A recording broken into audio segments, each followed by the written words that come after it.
Pre-Title IX in 1972, 90% of women's teams were coached by females.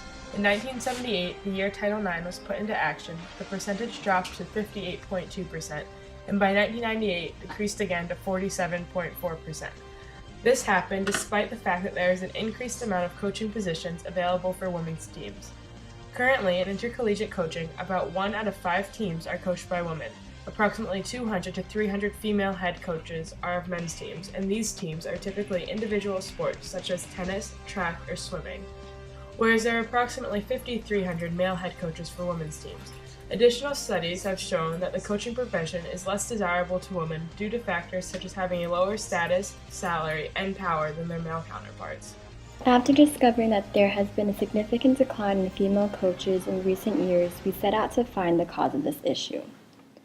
You know, I don't know, I haven't really looked at sort of the sociology of it. I do know one of the sort of unintended consequences of Title IX, if you track it down, is because it opened up, you know, so many possibilities for women, but it also made some of the, particularly like women's basketball now, you know, the salaries that coaches get in the big time programs have, I think they've pulled a lot more males out of coaching men's sports into the women's side. I think it's kind of, it's sort of played havoc with that, but I also, you know, I'm not sure what the career path for women looking to get into coaching now is.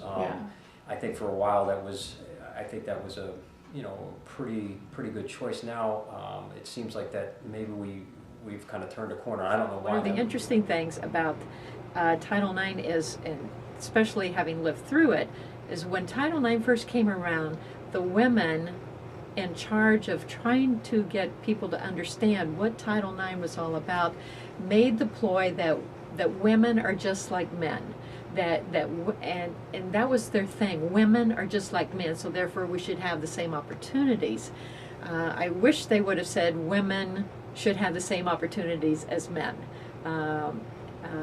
And because what has grown from that is people think women should act just like men. Well, men and women are different. There are gender differences. And when I coach, I think you'll see some differences in coaching, but I think it also between genders, but I think it depends on the level. Here at Bates we have Becky Woods as our Nordic ski coach. She coaches both the men's and women's teams.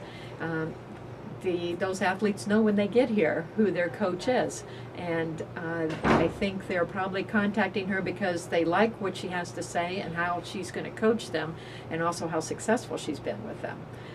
I don't think her gender holds her back from some athletes choosing to come to Bates to play. In recent years, female coaches have worked to address the lack of women in coaching positions, attempting to get more women into leadership roles in sports. One way to do this has been to organize existing female coaches, forming networks to support each other and boost the retention rate of these coaches. I know NESCAC every year, or I think it's every 2 years, does a women's coaches symposium where we try and, you know, sort of talk up to our student athletes the possibilities of getting into coaching as a profession for women, because we haven't seen that, you know, in the you know, in sort of in the pipeline the way it used to be, and again, when we've had good candidates, but again, numbers wise, you know, it's not, you know, anytime you know, put it the other way, anytime that we've had a women's head coach position come up, and we've been very conscious about wanting to hire a female for that, the number of male applicants to female applicants is still way out of whack, and so that's just a continuing trend. Say yes, it has been a conscious decision.